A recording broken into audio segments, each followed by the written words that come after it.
bienvenue. Aujourd'hui, on se penche sur un moment assez marquant. L'audition d'Isaac Mayembo, alias Alexis Chance, à l'Assemblée nationale. Oui, devant la commission d'enquête sur TikTok. C'était assez tendu, on va dire. Exactement. Et on va décortiquer ça en se basant sur la retranscription officielle, celle publiée par Le Point. Le but, c'est de comprendre son jeu avec TikTok, entre business et critique. Alors ça commence, après une petite hésitation sur la main à lever pour le serment. Il clarifie ses intérêts financiers. Il dit qu'il touche pas directement l'argent de TikTok, la monétisation classique. Ah bon? Et il vit de quoi alors s'il est sur TikTok? Son revenu principal, en fait, ça vient de ses formations qu'il vend. Mais pas directement. C'est via un système d'affiliation.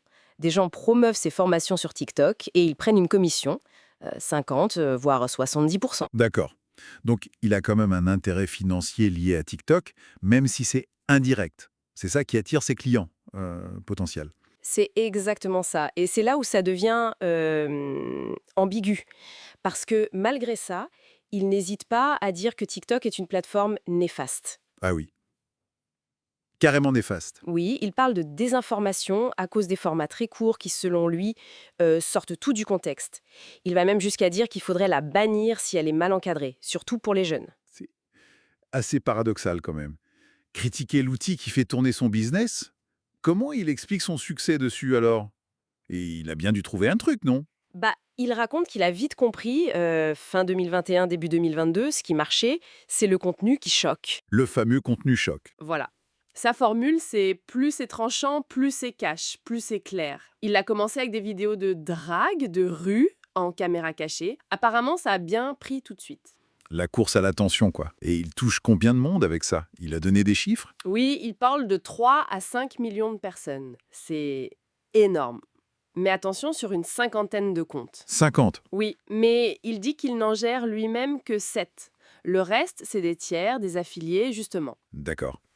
Et cette communauté, comment il la voit? C'est qui ces millions de gens? Alors là, il a un peu de mal à définir. Il dit que c'est varié, de 18 à 50 ans.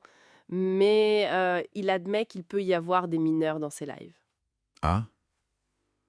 Et il contrôle ça? Il dit qu'il essaye de vérifier l'âge, mais il reconnaît que c'est impossible d'être sûr à 100%.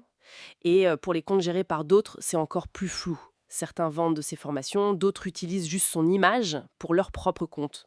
Il dit que ça l'agace, mais qu'il a du mal à l'empêcher. Question de propriété intellectuelle apparemment. Ça pose la question de la responsabilité quand même. Et les députés, ils l'ont pas lâché là-dessus, j'imagine. Ni sur la loi influenceur. Non, bien sûr. Sur la loi influenceur, son argument, c'est comme la promo n'est pas dans la vidéo, mais à côté, en bio ou description, il n'a pas besoin de mettre partenariat commercial sur la vidéo.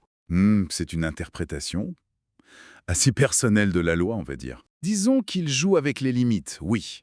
Et il admet aussi qu'il doit adoucir son langage pour TikTok. Il a donné l'exemple d'utiliser poutré pour des termes plus crus, pour éviter la censure. Mais les députés lui ont sorti des trucs bien plus crus que ça, non? J'ai lu des passages sur l'utilisation du mot PUTES ou des phrases sur les femmes dehors après 22 heures. Oui, confrontation directe là-dessus. Sa défense est toujours la même, propos sortis de leur contexte. Il dit que ça vient souvent de longs lives sur YouTube, pas de TikTok directement. Mais il admet que ça aurait pu être dit sur TikTok. Il le concède, oui. Et là, il retourne un peu l'accusation. Il parle de désinformation de la part des députés, qui isolent ces phrases. Ouais, l'ambiance devait être sympa. Et l'impact sur les jeunes, c'était au cœur des préoccupations des élus, non? Son nom circulerait même dans les cours d'école. Exactement. Lui, il dit que ces contenus sont peut-être contestables, mais pas problématiques légalement. Il pense même donner de bons conseils aux 13-15 ans. Ah oui, quand même.